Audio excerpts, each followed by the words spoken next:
Bibles to 1 Samuel chapter 8. And you say, well, wait a minute, David's not till later. Well, we got to get what we call the backstory, because we need to understand the backstory before we can understand David, I think. I'm going to ask these guys. I've got Bible study sheets for next week, and so maybe if you give Jim some, and you guys, I hope I made enough. Maybe I was a little short-faced, I don't know here. The lesson tonight's called When It's Time for a Change. And in 1 Samuel chapter 8, in the first number of verses there, for 7 verses or so, something changes in the life of Israel. Up to this time, for hundreds of years, they have not had a human king. Who reigned over Israel? Some of the leaders, the great leaders of Israel. Tell me, up to this point, can anybody remember?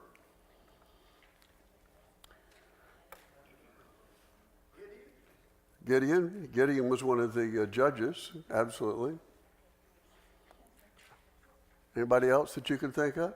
I mean, I'm kind of thinking of a guy that kind of had something to do with the wilderness, in the Egypt, and what was his name?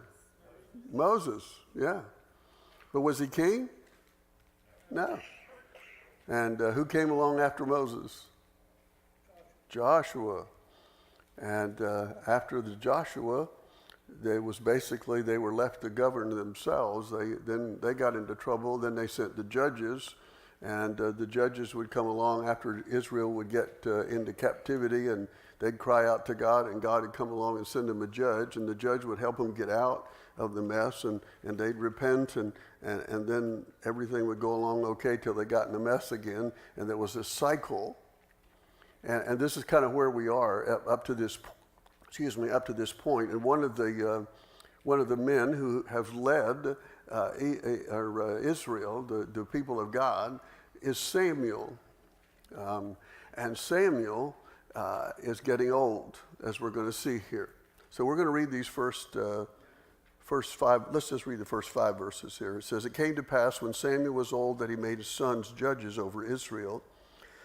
Now the name of his firstborn was Joel, and the name of his second Abiah, and they were judges in Beersheba. And his sons walked not in his ways, but turned aside after lucre, and took bribes, and perverted judgment. Then all the elders of Israel gathered themselves together, and came to Samuel unto Ramah, and said unto him, Behold, thou art old, and thy sons walk not in thy ways. Now make us a king to judge us like all the nations. Now they said, we want a king. All right, what were the reasons? They gave 3 reasons. What's the 3 reasons? What's the first reason? Samuel was old, right?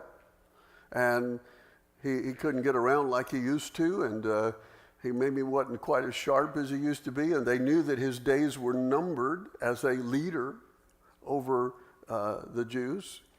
And so they said, you're getting old, and we need something else. They wanted to also get rid of his corrupt sons who would have come up behind him, because they were just like Eli's sons. How nice that is. Exactly right.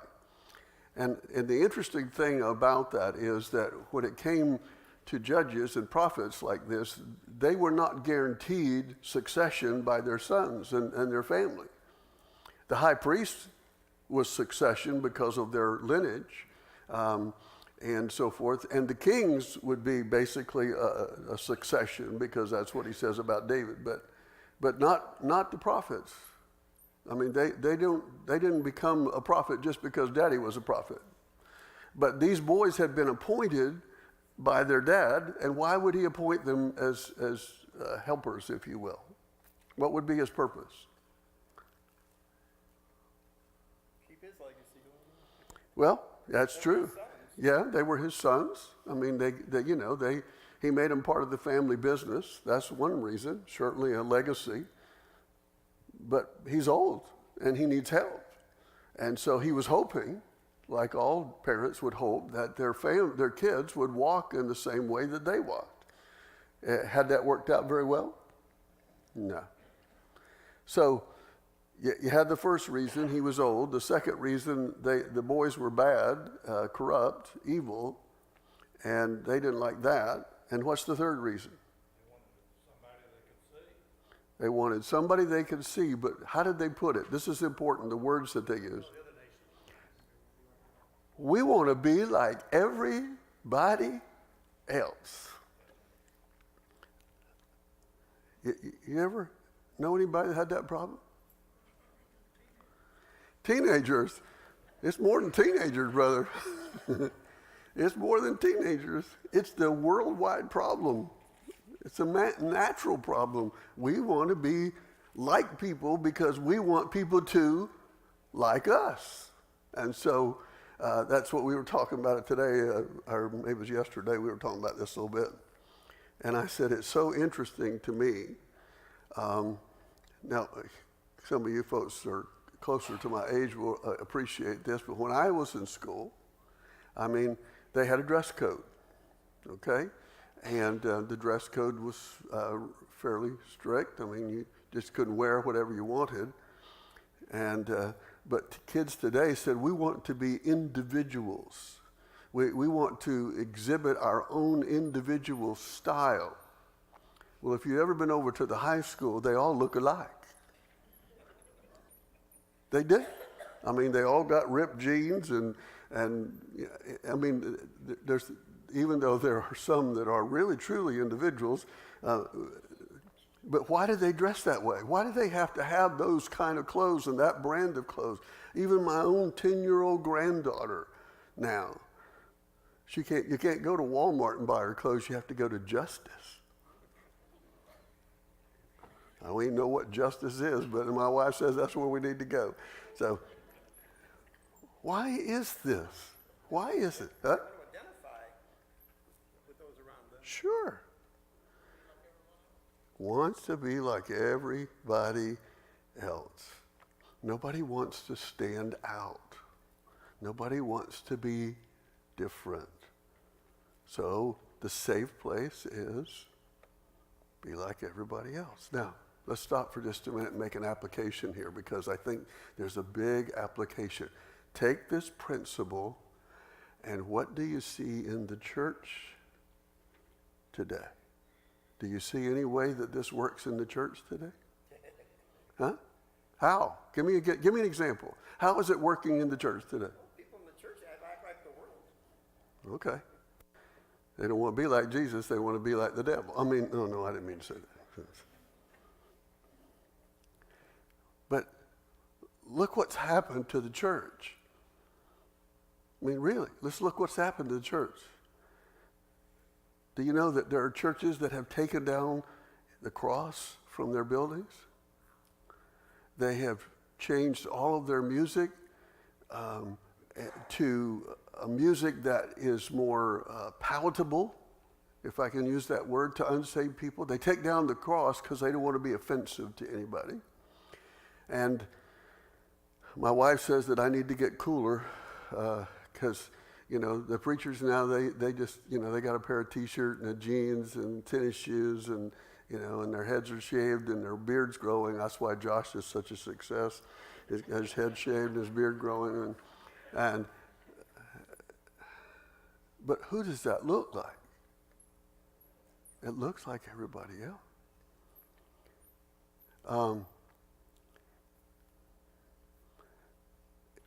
Is that a good idea? Not judging anybody, I'm just asking you. Paul did teach separation from the world, Christians from the world. So let's see how this affected Samuel and affected God, okay? Verse 6. But the thing displeased Samuel when they said, give us a king to judge us. Why would it displease Samuel? Why would it make him unhappy?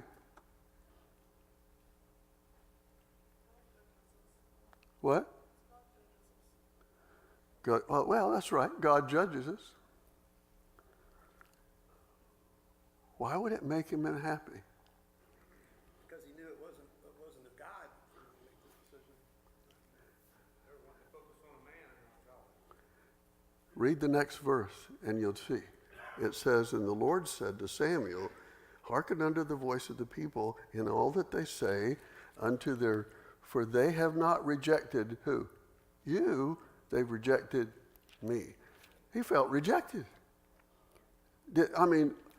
Samuel was a man just like anybody else, and did he do a good job for Israel? I mean, could you think that looking at Samuel's life that, his sons didn't turn out too great, but as a leader over Israel, do you think that he did a fairly decent job?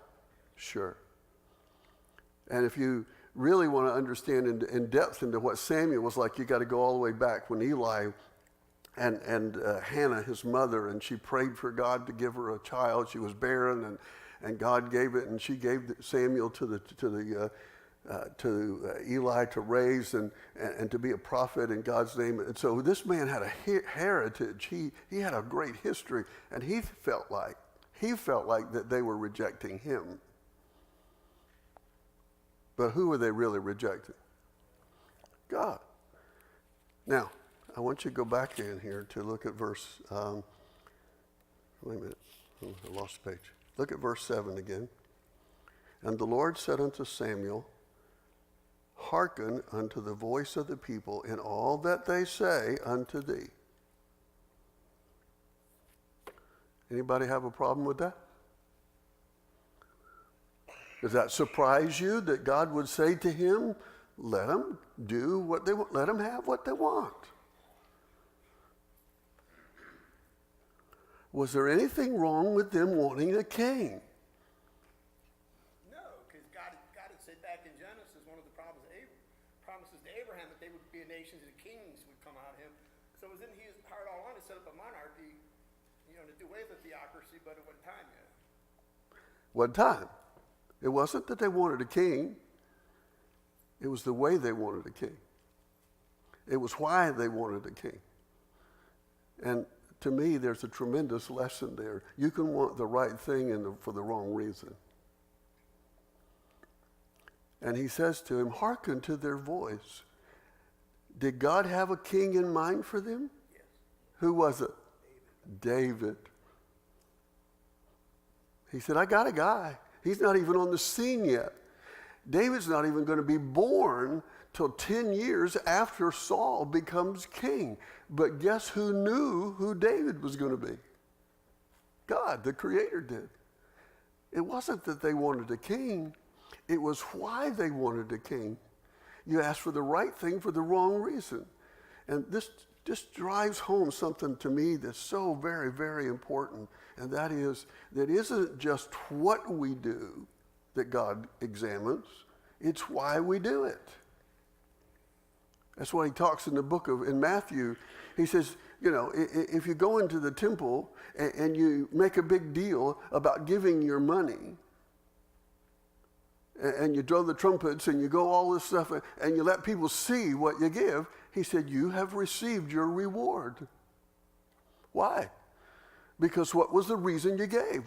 Did you give it to God? No. You gave it to be seen. You got paid. Oh, man, did you see what Mel put in the offering plate Sunday? That's why I don't put anything in the offering plate, so you all don't have to say anything like that. He says, they go out on the street corners, the Pharisees, they go out on the street corners to pray, and they put sackcloth and ashes on their head, and they make such a big show of them being spiritual. And he says, why do they do it? They do it to be seen. And he said, guess what? They got their reward. So it's not just what we do that concerns God, it's the why that we do it. So why would God say to Samuel, take heed, listen to their voice, give them what they want? Why would he do that? If he knew that they were wanting for the wrong reason, why would he do that? It goes back to Deuteronomy 17. It was the fulfillment of a 300-year prophecy back in Deuteronomy 17. He said when they come into the land, they'd want a king over them. So God knew they'd want a king earlier. Like Sure. you said, he already had David in his mind because God has everything planned from eternity past. I want you to hold your spot and go over to the book of Psalms real quick. Psalms 106. Psalm 106 and verse number 15.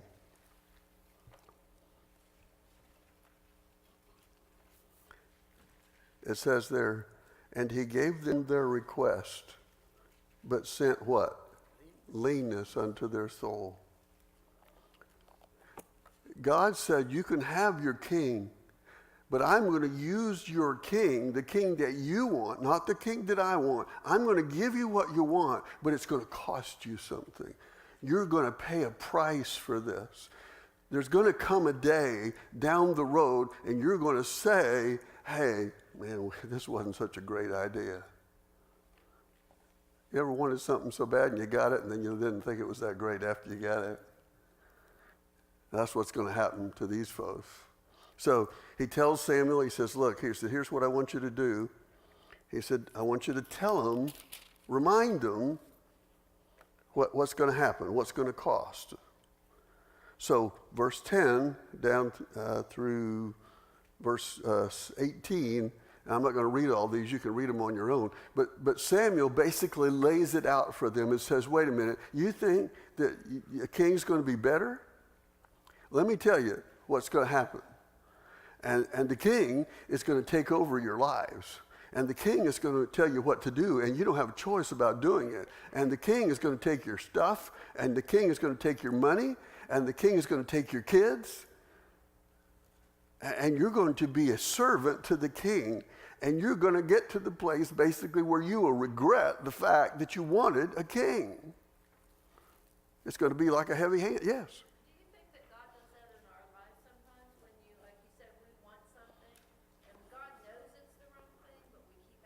Sure. Gives it to him, and it just becomes a total mess. Absolutely.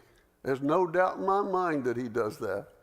I've seen it happen so many, many times. People are determined. I want this. This is what I want. This is what I want to be. This is where I want to live. This is how I want to live. This is what I want to drive. This is where I want to live. This is the kind of person, the lifestyle I want to have.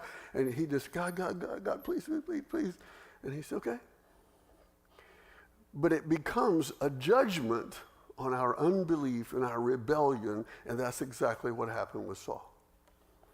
He became God's tool, if you will, instrument to judge the people and their unbelief and their rebellion. Because he says to Samuel very clearly, listen, Samuel, it isn't about you.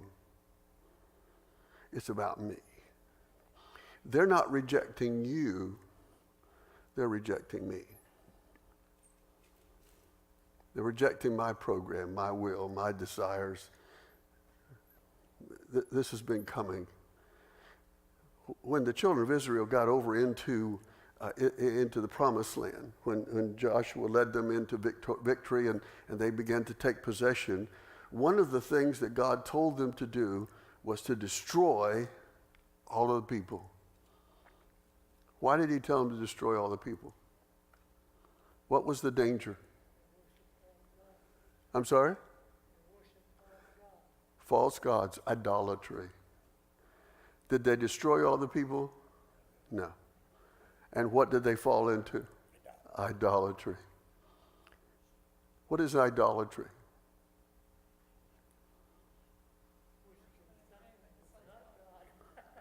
It is looking at anything. Now listen to this. It is looking at anything to do for you what only God was designed to do. And your car can be an idol, your spouse can be an idol, your kids can be an idol, your money can be an idol. But if you look to that thing to make you happy, if you look to that thing for your security, if you look to that thing or object or person to give you peace, the only one that can do all those other things is God.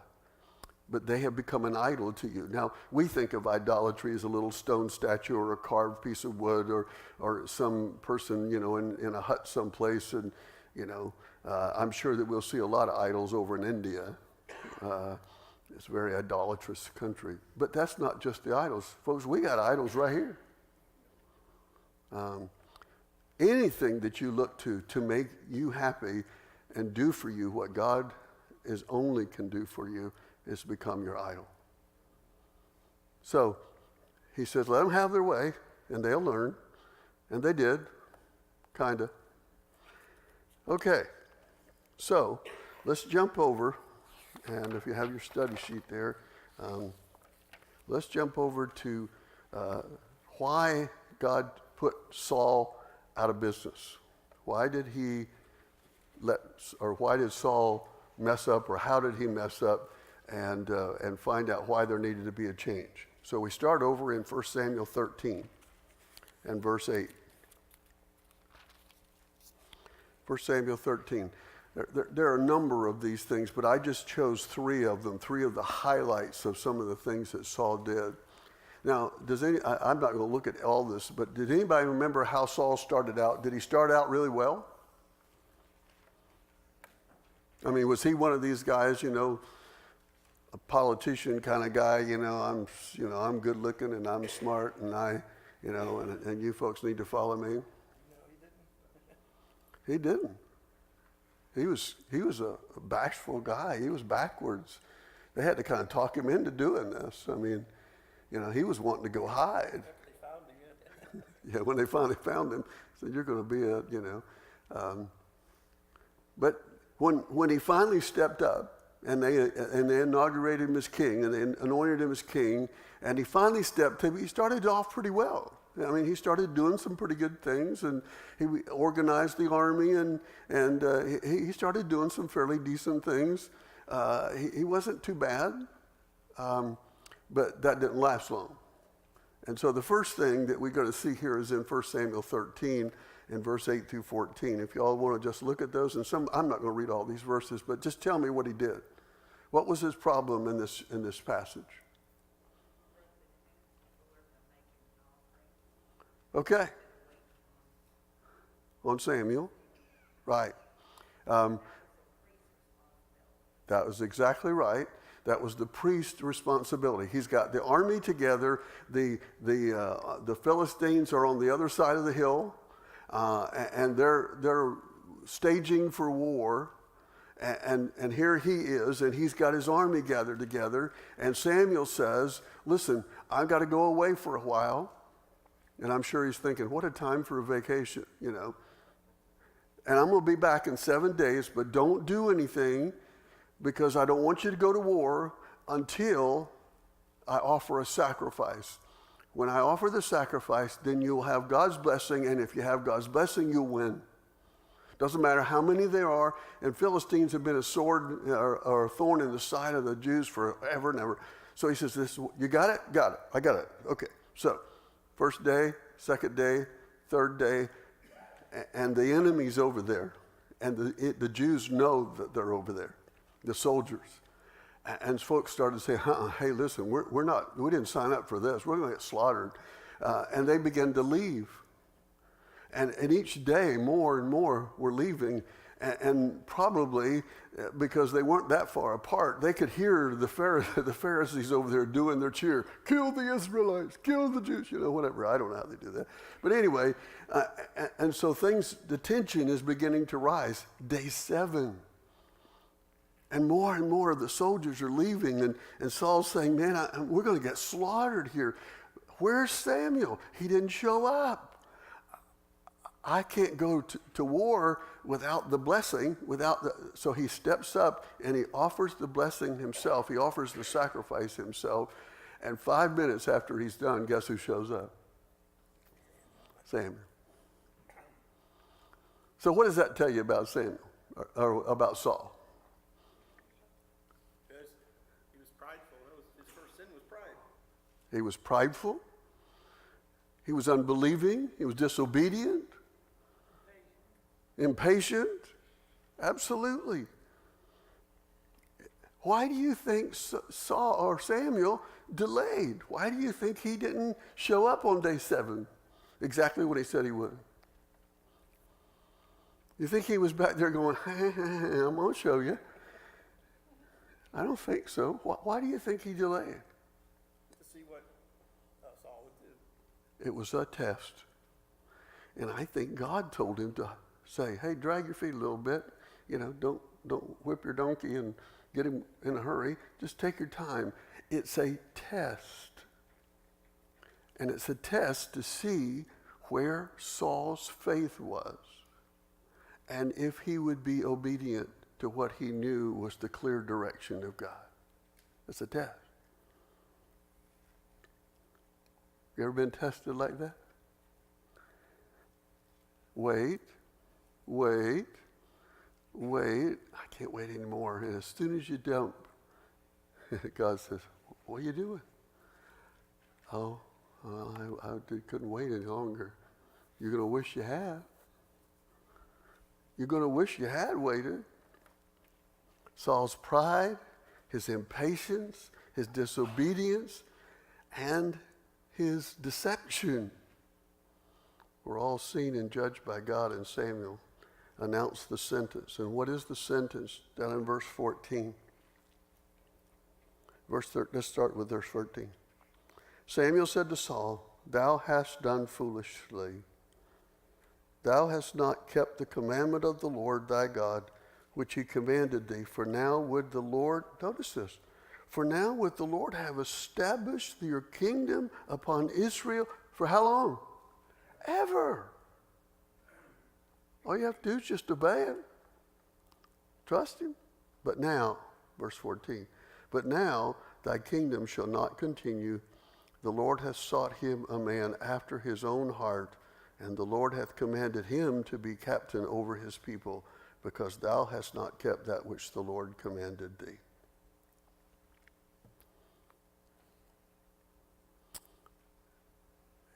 This was one of the major steps downward.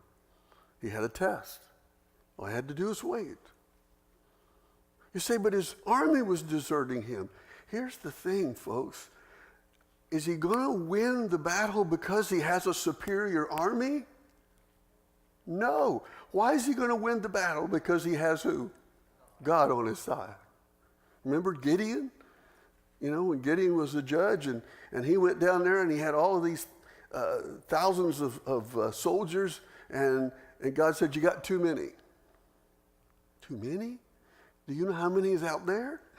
Yeah, you got too many. Tell them if they're afraid to go home. Okay. Everybody that's afraid, go home. And there's a bunch of them goes home. Still got too many.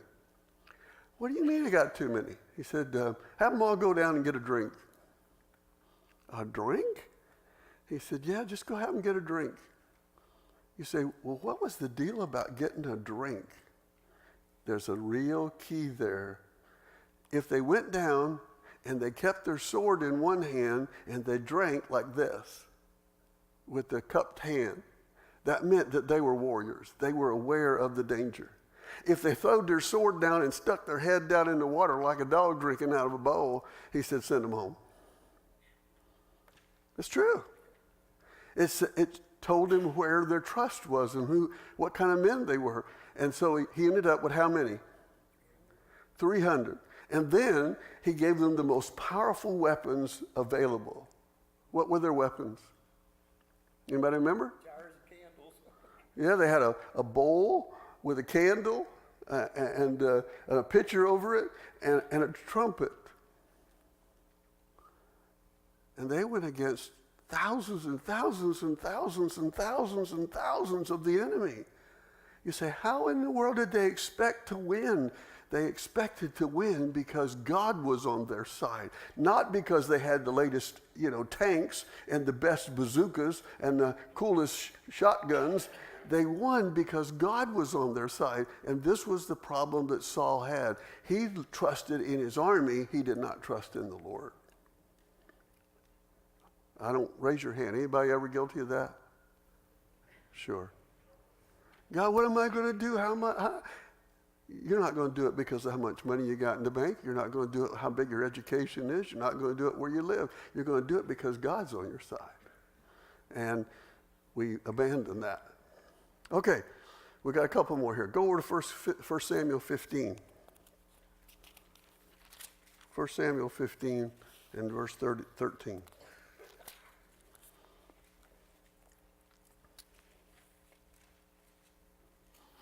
Now, let me set this up for you, okay? One of the enemies of the Jews was the Amalekites. Okay? There again was a thorn in their side. God told Samuel to tell Saul to destroy the Amalekites. Now, if he said destroy something, what do you think that meant? Wipe them off the face of the earth. And he didn't let them doubt about that or question it. Kill everything, destroy it, burn it. Don't take any hostages. Don't take any treasures. It's got to be gone. Why? Why was it God wanted it all gone? Because why? It was all polluted. It was all idolatrous. It was all evil. You say, wow.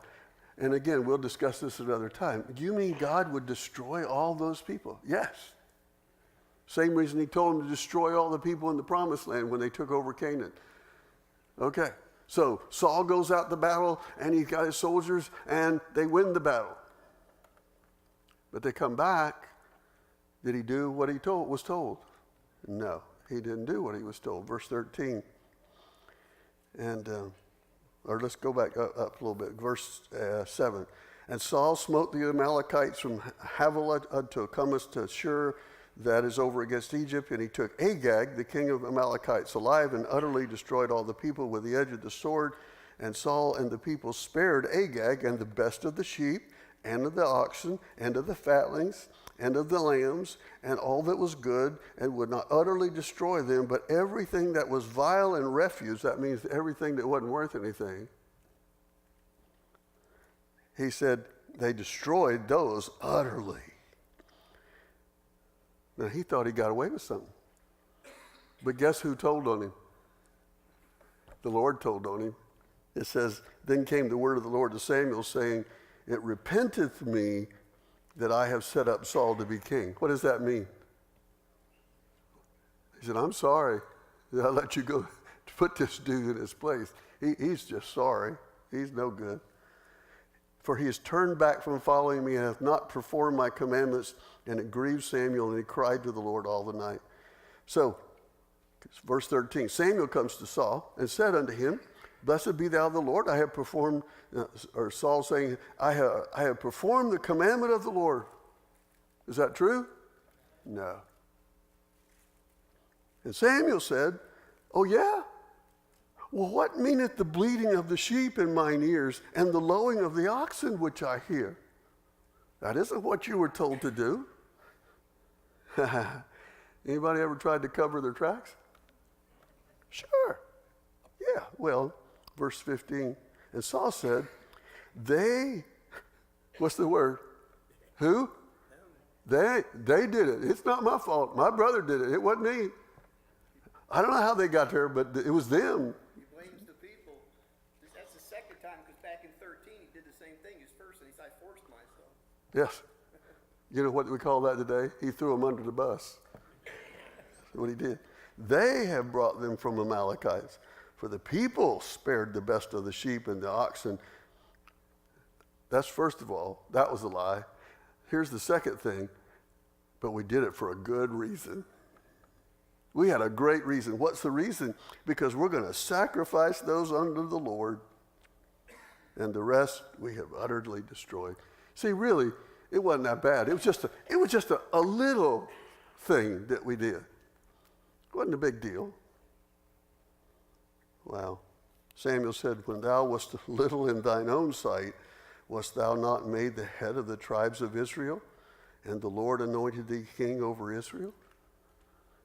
He started out pretty humble.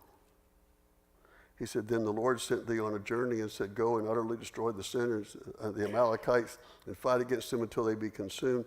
Wherefore then didst thou not obey the voice of the Lord? Here's to get this, folks. If you obey this much and you disobey this much, what have you just done? Disobey. There's no partial obedience. If you don't do it all, you disobey. It's disobedience. He said, you've disobeyed, and you've lied about it. And Saul said unto Samuel, verse 20, he said, yea, I have obeyed the voice of the Lord and gone the way which the Lord sent me, and have brought Agag the king of Amalek, and have utterly destroyed the Amalekites.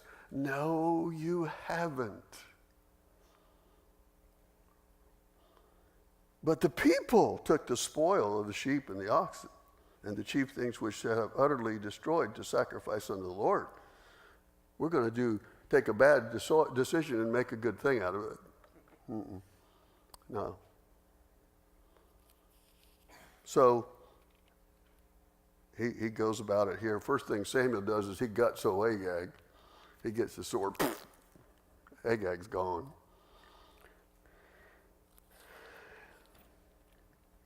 Verse 28. Samuel said unto him, the Lord hath rent the kingdom of Israel from thee this day, and hath given it to a neighbor of thine that is better than you. So again, he lies, he blames others, he throws them under the bus, and he's rejected by God. And God's not going to change his mind. There's no coming back from this. Now, God in his grace gives him some more time to reign because David's not ready yet, but his days are numbered. And, okay, we got time for one more. Look over at 1 Samuel 18.